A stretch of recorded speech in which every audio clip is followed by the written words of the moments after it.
Hi, I'm Angus Kress Gillespie and your host for Old Ways in New Jersey. We're moving along with the second part of our study of the College Avenue properties. It's very interesting. A lot of outsiders say that New Jersey is a place with busy toll roads and pollution and congestion. So you really have to get off the main highways to appreciate what we really have to offer here in New Jersey. So with part two of our study of College Avenue, we're going to take a very close look at a single building, the Bishop House from 1855. It's a 42-room Italianate mansion. It was built by James Bishop, who made his money in the shipping business. It's fascinating both inside and out, and we're going to take a very close look at this building.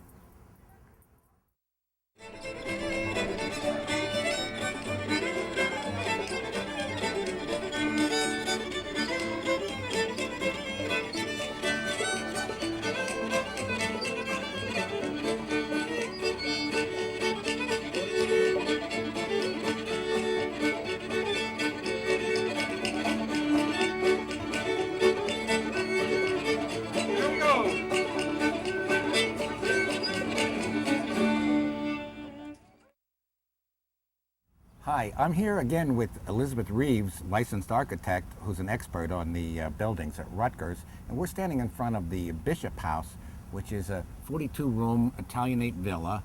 And Elizabeth, I understand it's a pattern book house. Maybe you can tell us about that. Yes, it is, and thank you for having me back once It's a again. So, oddly enough, people are usually aware of Sears and Montgomery Ward's pattern books. But pattern books actually started back in the mid-1800s because there were no registered architects. Architects learned the trade by apprenticing with other architects.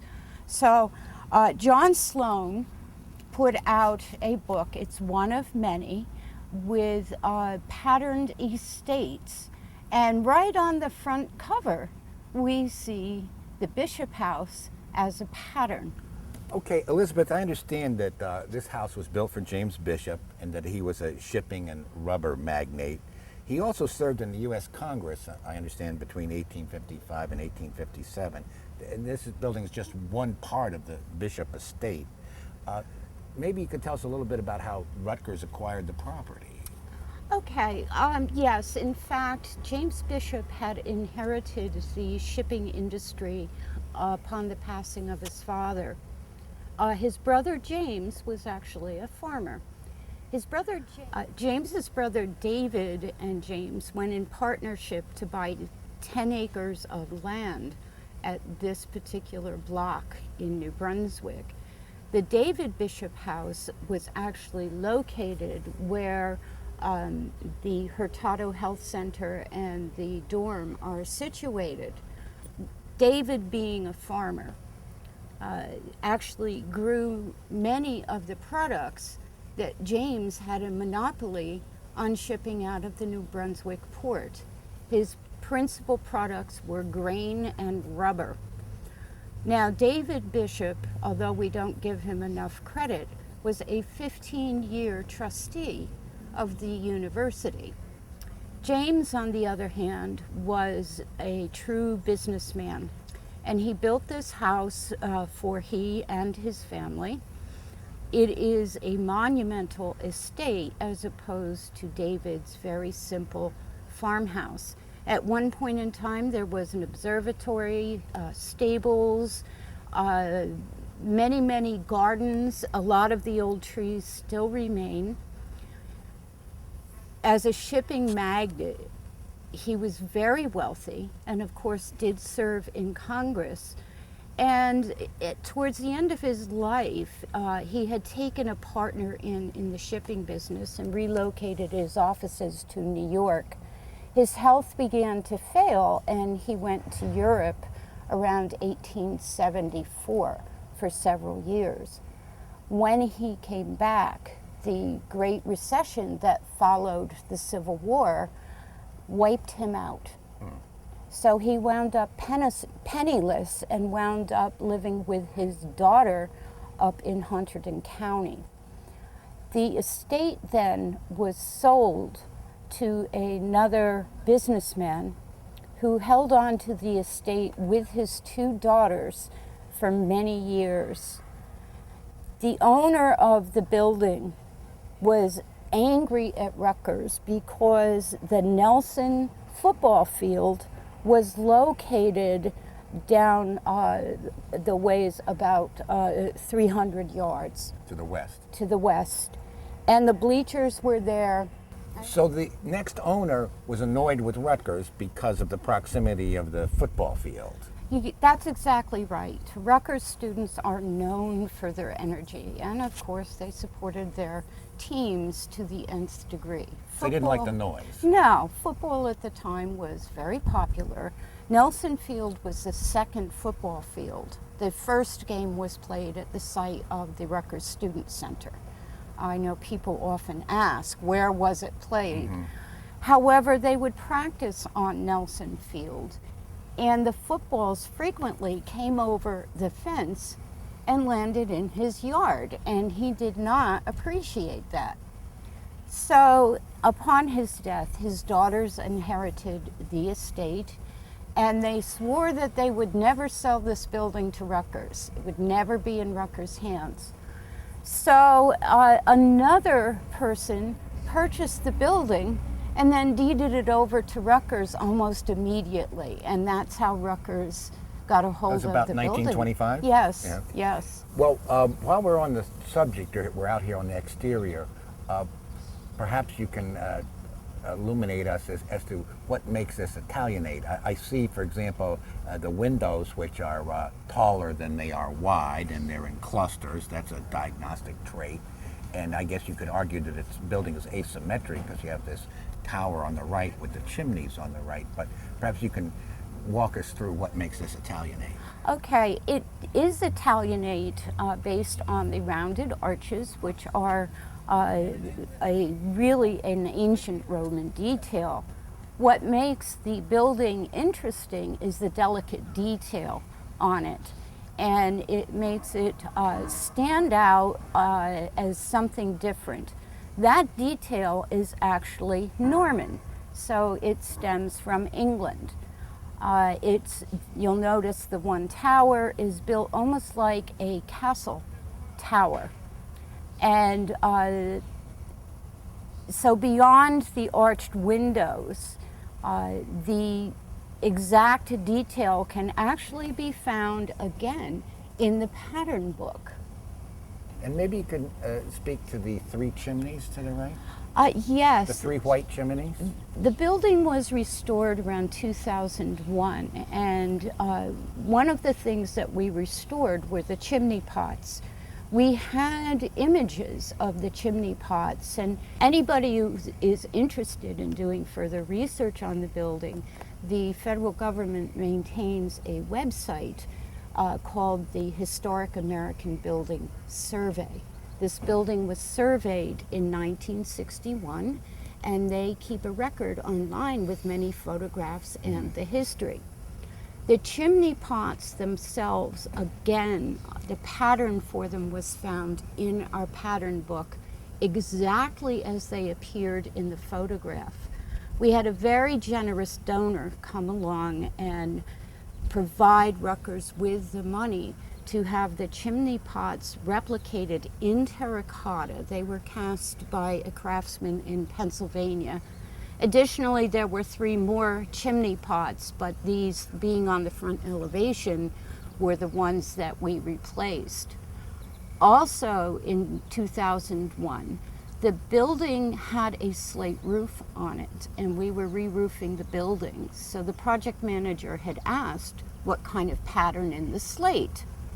We discovered in the Habs survey that it was never slate, it was always wood shake with copper flashing. So we restored all of the copper flashing, we restored the wood shakes, and the building did not have the witch's cap. So we actually built the witch's cap in this plaza in front of the building and lifted it up on top and set it on the tower with a crane. Very interesting. Let's get a little closer and take a closer look at the exterior. Elizabeth and I are here in the front of the entrance to Bishop House, and one piece of evidence as the historic significance of the building is this brass plaque, which shows that it was registered with the New Jersey Register of Historic Places and the National Register for Historic Places, both in 1976. The plaque actually tells the story that I just told as we were looking at the building. It gives the history of James Bishop and a history of the building. What's interesting is these plaques appear on all of our National Register buildings. It's one of the permitted signs on top of a register building. You'll notice there are no other signs really on this building. Elizabeth, I noticed here the archway at the main entrance appears to be brownstone. That's correct. It is brownstone, and the foundation is brownstone, but the entryway is the only brownstone detail, aside from the window hoods, that have been used on the building. So one way to save money would be to paint wood to resemble brownstone. That's exactly right, and there was a type of, or a process of painting that was used in the 1850s because people could not afford brownstone everywhere. A wood column would be faux painted, and they would paint the column and then blow sand into the wet paint, and it gave the appearance of the brownstone. I understand that contemporary contractors have a problem with this technique. It's a very old technique, and not too many modern contractors use it. No, the United States doesn't have that kind of craftsmen, generally speaking. There are some, but they're hard to find. What we have been hiring actually are masons from Europe, where the preservation movement is much more proactive. Elizabeth, can you tell us a little bit about the front door to the Bishop House? Yes, the front door actually is very interesting. It is one of the original features of the building that still remains. We had the door completely restored when we did the restoration, and discovered that the door and the woodwork of the building is actually made of sugar pine. When the estate, the house, was first constructed, the property had a lot of sugar pine trees on the property.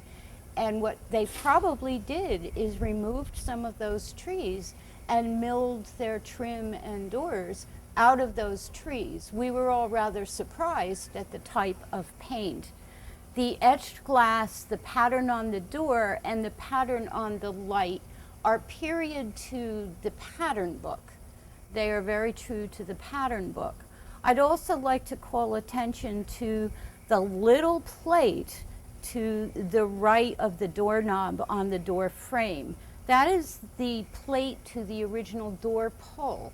So you rang the doorbell by pulling a knob and letting it go back.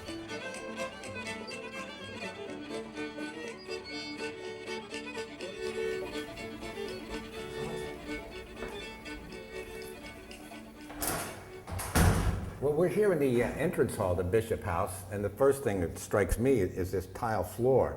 Can you tell us a little bit about it? Yes, this tile actually is a very special kind of tile. It's called encaustic tile. It's very difficult to find these days because of the processing to make it. It's a terracotta. The colors are very typical of the colors of the era. The colors were very bright. A little bit later on in the mid-1800s, the colors became much more subdued. So the mix of colors, we have several encaustic tiles here at Rutgers, but this floor is probably in the best shape. And what about these octagonal rings in the outside the center pattern? Again, the geometries played a large part in design of the 1850s. Again, if you refer back to the pattern book, you will find all of the specifications for and the pattern of the flooring. So a homeowner would basically go through the pattern book and selects the type of design that they liked the best. Very similar to what we do today with modular homes and tract homes. It's quite remarkable that it survived all this time. Yes, it is. It's actually stayed in very good shape, which is one of the benefits of encaustic tile. It is much thicker than ceramic tile. Ceramics come in many different grades. This was a very low grade ceramic, not porcelain or clay, but it's a very low grade ceramic. It withstands a lot of traffic. You can see there are very few cracks. Rutgers is very fortunate to have craftspeople on staff who are familiar with and are able to restore the floor. There were many, many more missing pieces and cracks before we restored the building. Thank you. Let's take a look upstairs. Okay. Elizabeth, as you come in the front door and you walk through the front hall, you're confronted with this elaborate staircase that goes to the second floor. Can you tell us more about the banister and the fretwork? Yes, this would be a monumental stair, what's considered a monumental stair. Beneath each tread and around the trim of the arch is fretwork. Now remember, we don't have lasers at this point, so they are not laser cut. Those are hand cut. And it would take an incredible craftsman to be able to hand cut all of that decoration.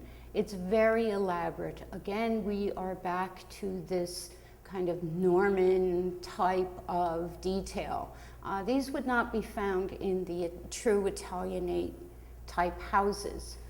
The other thing that I'd like to point out, and this is very unusual, the balusters or the spokes to the handrail are proportioned to be very heavy, and the shaft itself is octagonal.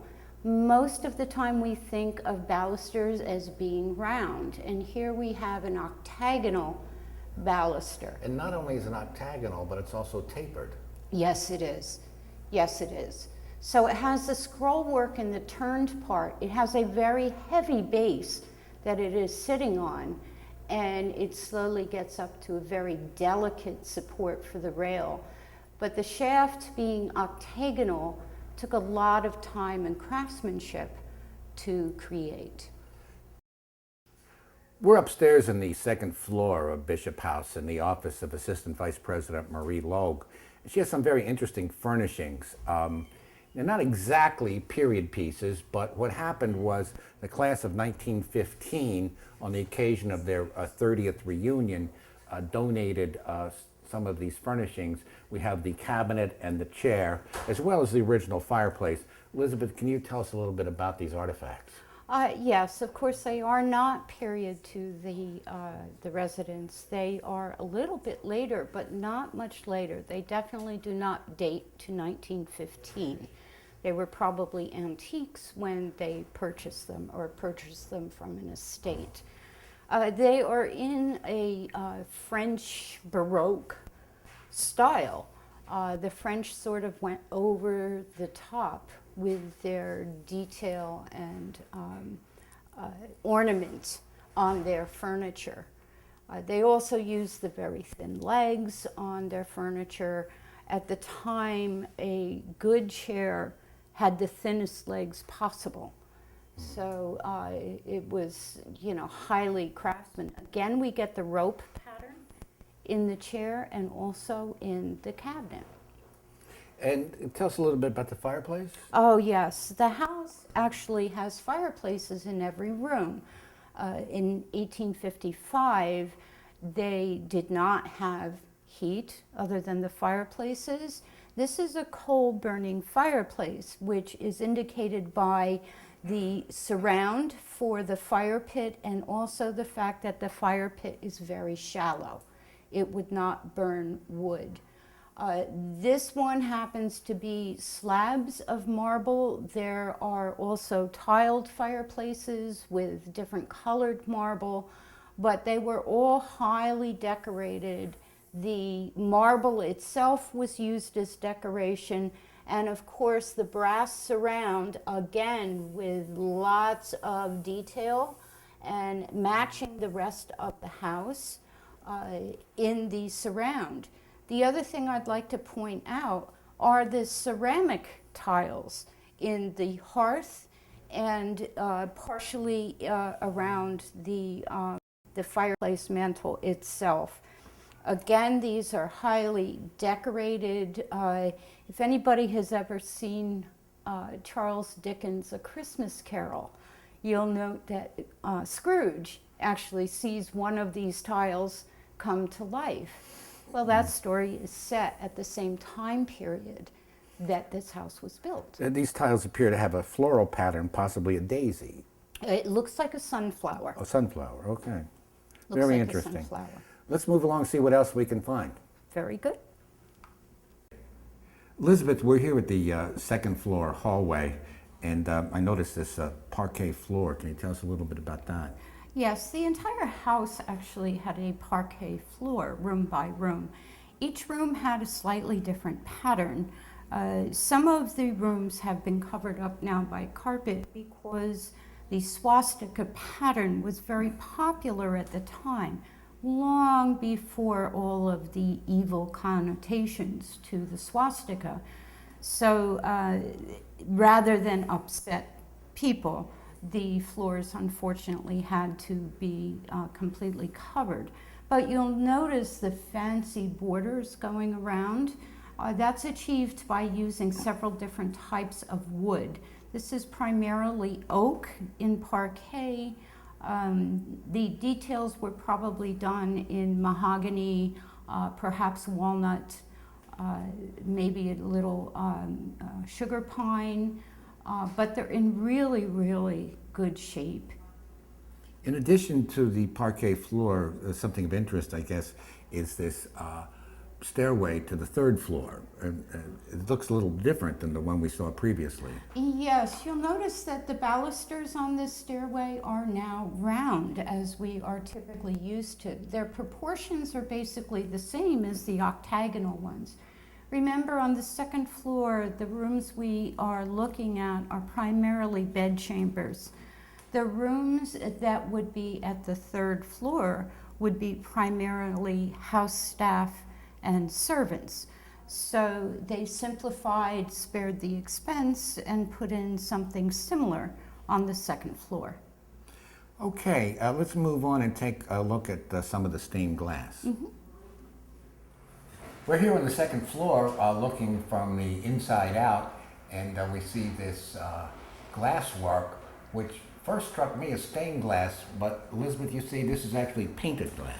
Yes, stained glass comes in two different varieties. It comes in colored glass, in which the color is mixed into the glass before it is poured. The glass itself. That's right. And then the second method is actually to paint and glaze the glass so that the colors, you get variations of the brush. Each pane is different. There are some bubbled textured glasses in the lead caming, and they've actually held up very, very well. Elizabeth, we're here on the second floor of the Bishop House in the back office, which is called the ship room. And it makes sense because James Bishop made his fortune in the shipping industry. And I think the most interesting thing in this room is the ceiling, which has a very distinct maritime flavor. Can you tell us a little bit more about it? Yes, this office was designed as if it were the campus captain's office in the stern of the ship. Of course, he was a shipping magnate. He shipped primarily rubber and grain, and he did not engage in those businesses. He simply made his money from the shipping, either to New York or to Europe. And then he would charge a fee for that. The detail on the main beams and the cross beams represent the points of a compass. And you will also notice in the center, it appears to be a fan of boards, which would replicate the steering wheel, the ship's wheel, for steering the ship. Now, from this room, James Bishop would have handled his shipping affairs. It was his office, so he would conduct his business in this room. Eventually, he did move the business to New York as he grew older and took in a partner, and they set up offices in New York. But this gave him an opportunity to work at home as well. You'll notice that it is all wood. You'll also notice that the ceiling itself is wood, which is actually the flooring up on the 3rd floor. There is a built-in cabinet in the corner, a wooden mantle, because again, ships did not have heat, they burned coal, and a highly decorative and detailed wainscoting on the walls, which would be typical of the captain's room in a ship.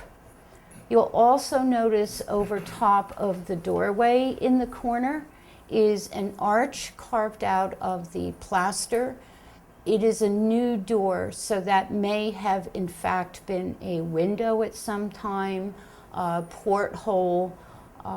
It may have been another room, coat closet, but it is not the original door. We do know that there was, in fact, a door there. Well, we've taken a look at the front facade of Bishop House, and we've poked around on the interior on both the 1st and 2nd floors, and now we've exited out the back door. We have a nice view of the rear of the building. Elizabeth, can you comment on the tower there? Yes, this is the 2nd tower of the building. And of course, this one, as opposed to being square, which we have in the front, is a round tower. The roof on this tower was originally copper and has been restored yet again to copper. The other interesting point is this is the back door of the mansion.